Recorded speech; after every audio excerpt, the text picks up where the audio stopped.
Welcome back, everybody, to another high-quality month of trophy hunting. Today we're going to be talking about every trophy I earned in December of 2024, closing out the year. Very strong year of trophy hunting for me. You know, I will end up doing a video of sort of a reflection on my year in trophy hunting, breaking down my goals from the previous year, probably.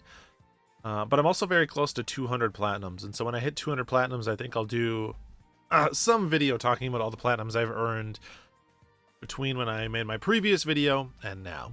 But all those future plans aside, what we're here for today is to look at a month of trophy hunting, in this case December, and we're going to be starting off with Balatro. So I'm always playing Balatro. You're going to see Balatro more than one time on this list, but this here is when I was kind of like in the meat of popping some miscellaneous trophies. So you can see this is pretty early on when I was playing. On December 1st, I popped the get 200 or 2,500 cards. Having a run where you have a ton of money was a lot of fun. There's a lot of different ways to do this. I actually didn't use Nest Egg, which is the pictured Joker here. I think I did it with one of the interest building ones, but there's a lot of fun money style builds that you can do.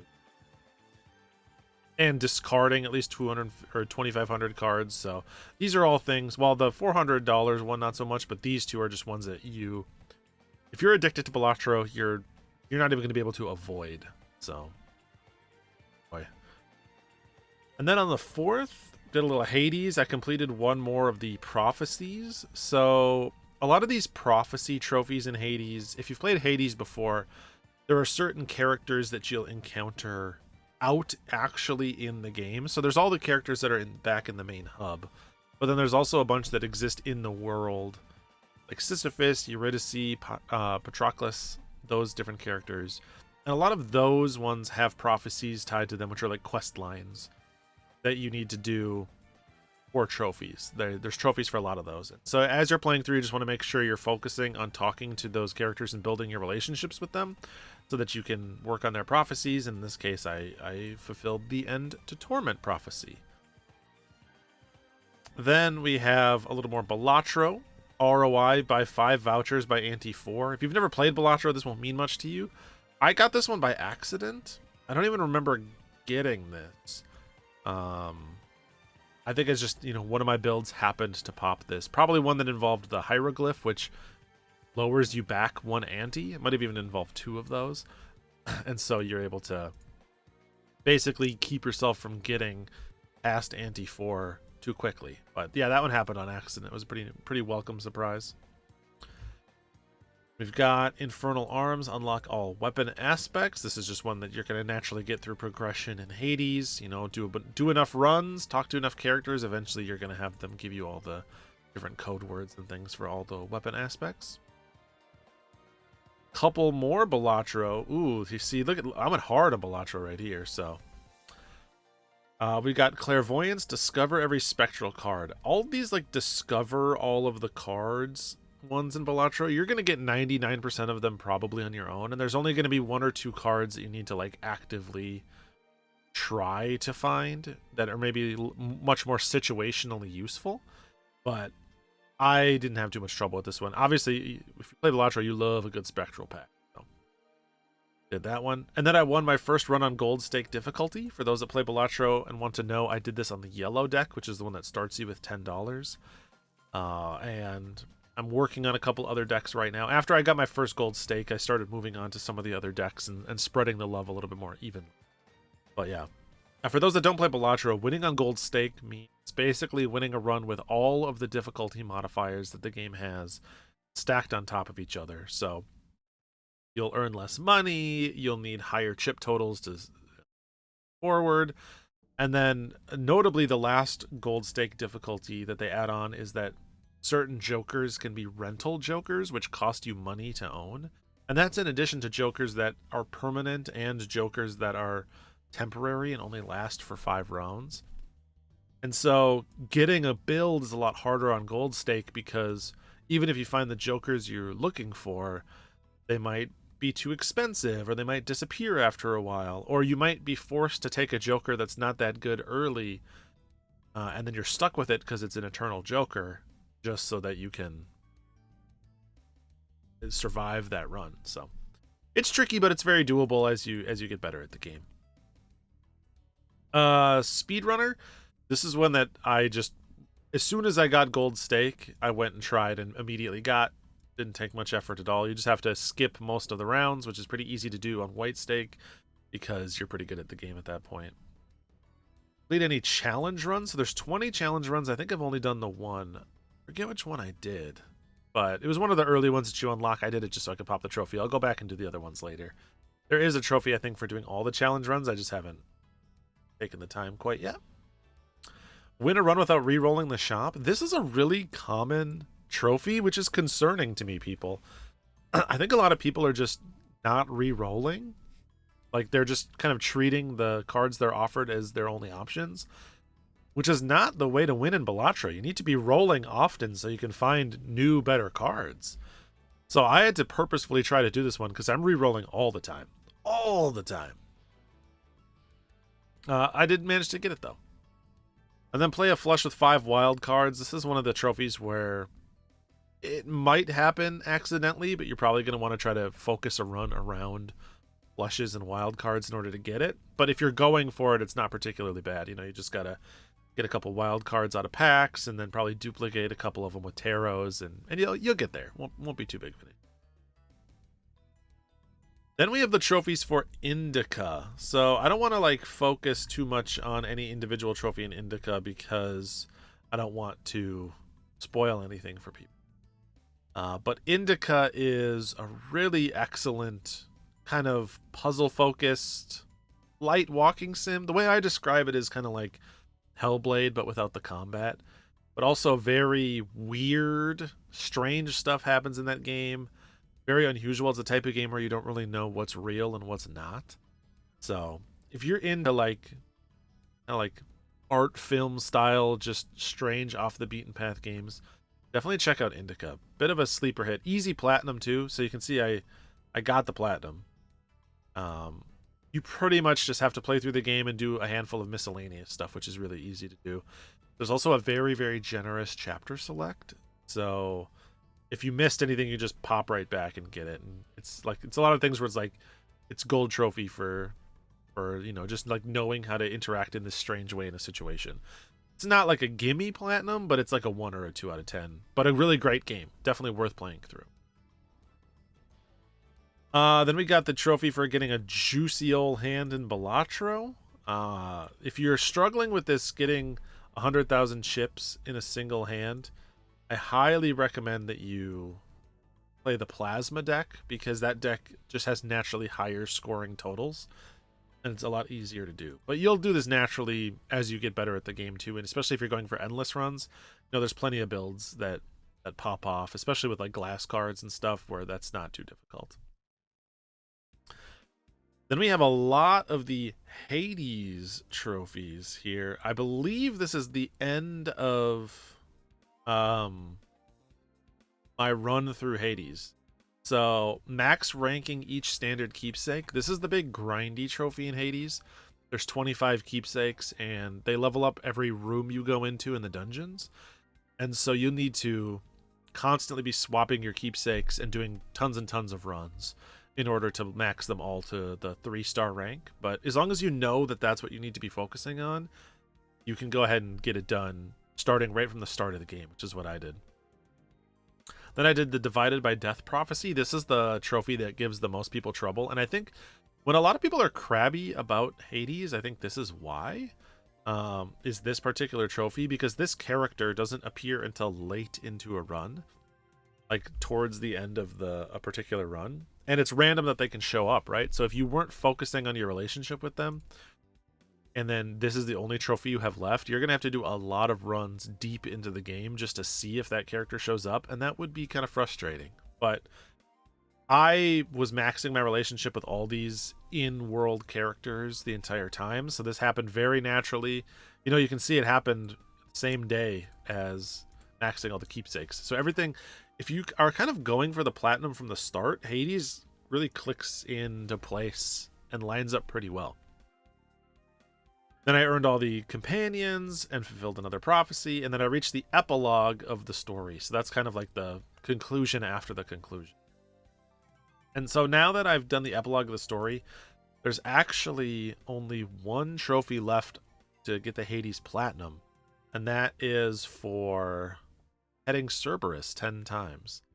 But I think I might be saving Hades for my 200th Platinum. I do a really great indie game every 50 Platinums, and I might use Hades for my 200th. Although, I might also break my rule and switch it from a great indie game to just one of my favorite games every 50. Because there's another game I'm working on the Platinum for, or I'm about to start the Platinum for, that I also would really like to see as my 200th one. So we'll see what I end up doing. We'll see how that other one works out. We'll talk more about that one as I start to earn trophies in it. But yeah, so I essentially finished up Hades. And because I finished Hades, this is a game that my buddy Matt Kuo had assigned me as backlog cleanup. And even though I didn't pop that last trophy, he kind of understood my logic. And so he's like, yeah, that's you finished it. You know, the only trophy I have left, I'll need to boot up the game for 10 seconds and I'll be able to get. So he assigned me my next game, which was a little bit different. And that is the Sly Cooper minigame collection. So I'll show you this collection here. All right, where do I find the trophies? Sly minigames. So if you don't know, there is on the Sly collection on PlayStation 3, there's a separate trophy list for each of the 3 Sly games, and then there's a 4th trophy list for the Sly mini games that you unlock as part of that collection. They have their own unique set of trophies for some reason. And so he assigned me that as my next cleanup game, which is like a fun little quick one. I was like, all right, that's cool. But what you need to do in order to get all those minigame trophies is play each of the 3 Sly Cooper games. You can't just play all the minigames and that's it, because you don't unlock minigames until you have played at least the first chapter of one of the main Sly Cooper games. So what that means is that you can't get the full Sly minigames list without putting all 3 other Sly Cooper games on your profile. You have to pop at least one trophy in each of them. And I had played the first Sly Cooper game and I'd already gotten the Platinum.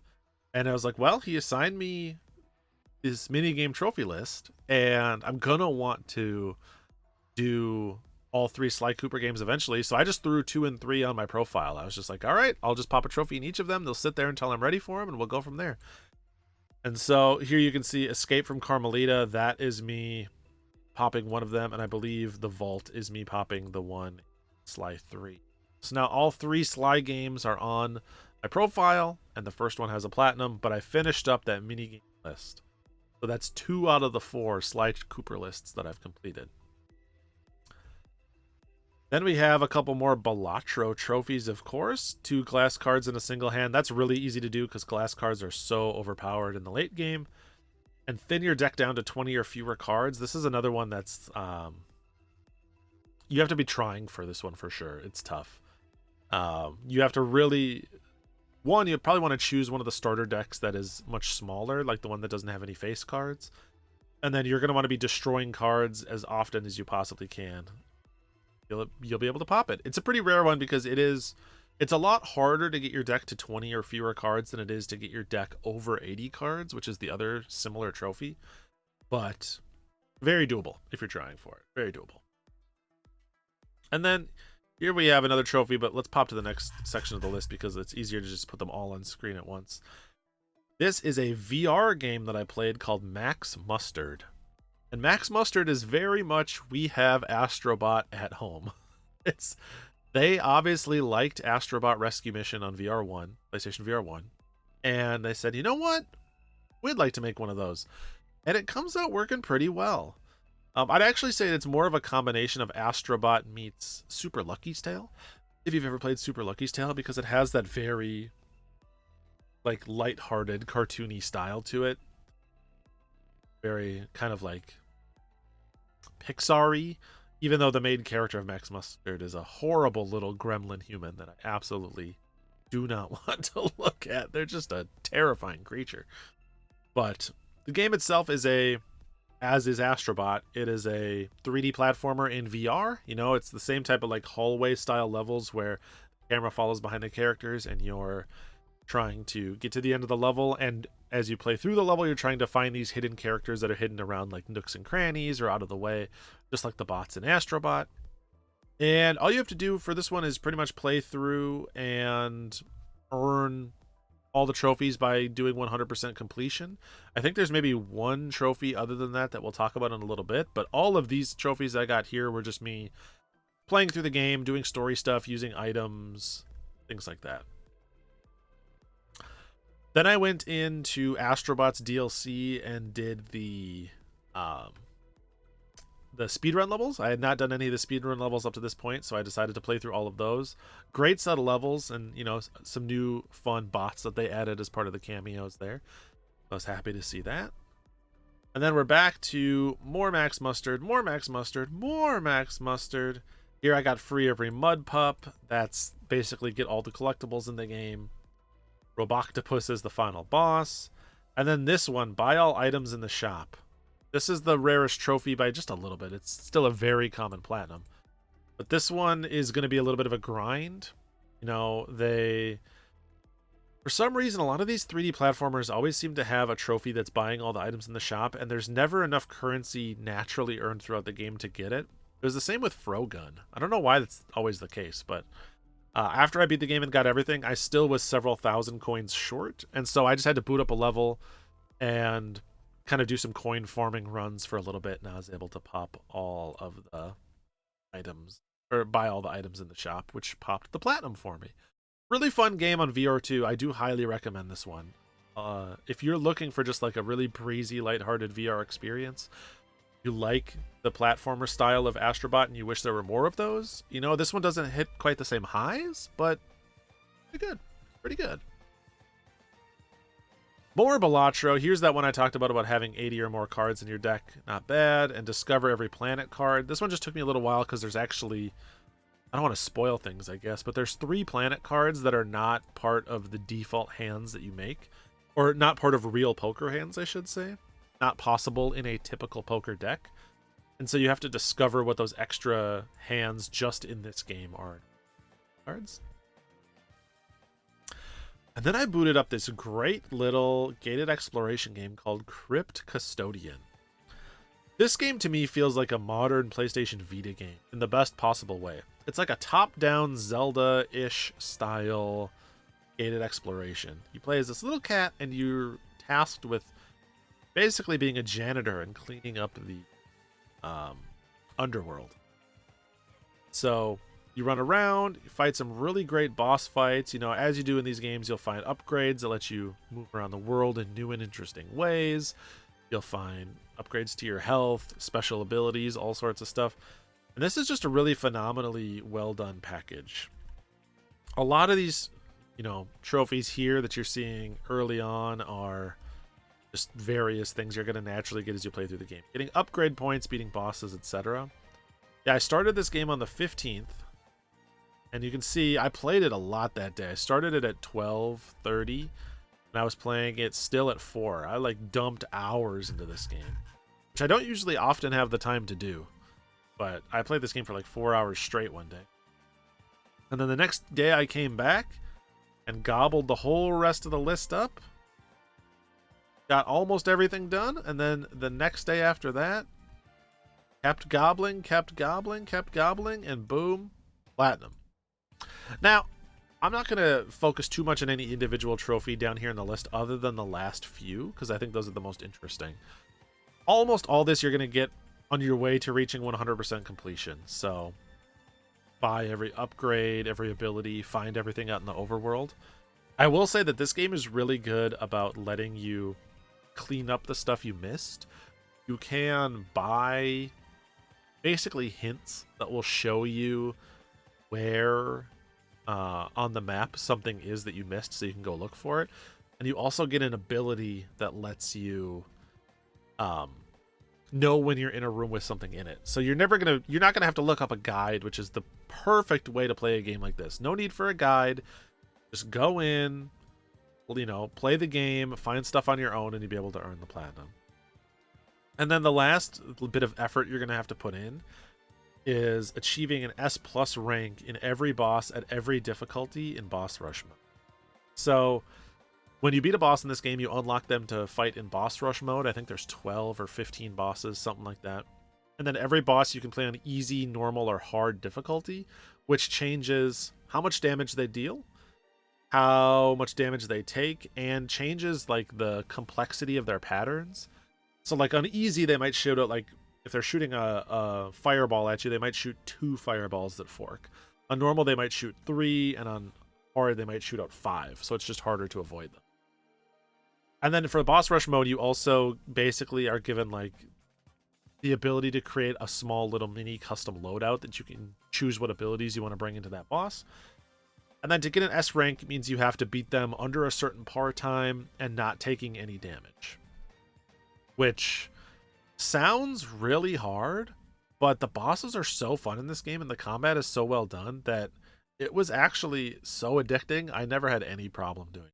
You'd think having to fight every boss 3 times in a row, and these are all bosses you fought before, would get boring, but I had fun the entire time. I was really into it.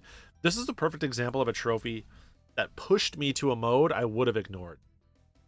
If I wasn't trophy hunting, I would not have even given the boss rush mode the time of day. But because there was a trophy for it, I was like, I'll do boss rush mode then.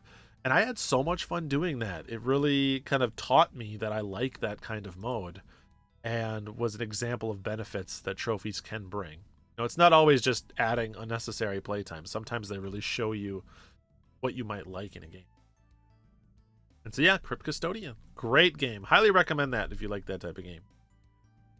And then here we have, what's this? On December 18th, more Sly Cooper.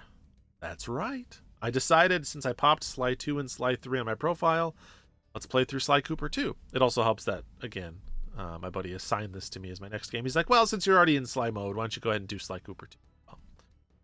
So I started up Sly Cooper, and this is me playing like kind of the first little bit of the game. And randomly getting 1 Balatro trophy here. So you can see I played Sly Cooper, you know, all morning, and then that night I played some Balatro, and then the next day I went back to Sly 2. Alright. So, more Sly 2, just playing through the game, main game. We'll talk about that at the end here. But then on December 24th in the evening, Christmas Eve, I of course had to go in and do the Astro Bot Christmas level. So this is the special level they added that has a big Christmas tree in it, and you're, you know, just trying to find all the different bots and all the fun references to other platformers and stuff. Again, just more joyousness from Astro Bot. Always making me smile whenever I play this game. And this was a really nice way to, way to round out my Christmas Eve. You know, we got home from the in-laws, put the kid down for bed, and then went home and spent an hour just enjoying some Astro Bot Christmas hype. It was very much in the spirit. Really like that. And then more Sly 2, more Sly 2, more Sly 2, which ends right here on the 29th. So I did not complete Sly 2 this month, but you know, these trophies keep going up above it. Who's to say? Did I finish Sly 2 next month? You're gonna have to tune in to January's video to find out. So yeah, really good month. Less backlog cleanup in December because I was kind of more well, 1, I was addicted to Balatro, and 2, I was more focused on checking out some stuff that could potentially be a Game of the Year contender. So stuff like Crypt Custodian, Indika, Max Mustard, those are all 2024 games. And I wanted to give them their due. So I think January will be a little bit more focused on cleaning up the backlog again. But in terms of what I earned in December, I was very happy to add some new completions and some new platinums to the list. So let me know what you unlocked in December in terms of trophies. Let me know what you've been playing lately, and I'll see you in the next video.